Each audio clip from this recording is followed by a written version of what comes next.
या घरात मरतोस तू या घरात एकटीच राहत नाही या घरात. वैताग आला ह्या बाईचा मला.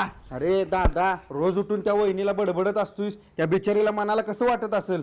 अरे तुझं नाकाला शिंबूड काढायला येत नाही तू, आणि तू मला शहाणपणे शिकवतोस वय. लावलं एकतर बाग माग. ए दादा राहू दे, ह्यानं लय शहाणं झालंय. मला शहाणपणे शिकवतो होय रे. मॅडम काय झालं रडायला? कशाला रडताय? मला सांगा की. मला नाही सांगणार मग कोणाला सांगणार? काय झालं सांगा.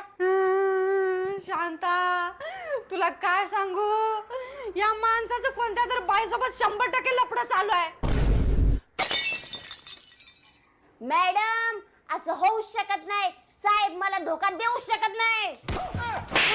मोठा भाव असून बारक्या भावाला मारतोस, लपडं करतोस, आमच्या वहिनीला धोका देतोस, गद्दारी करतोय.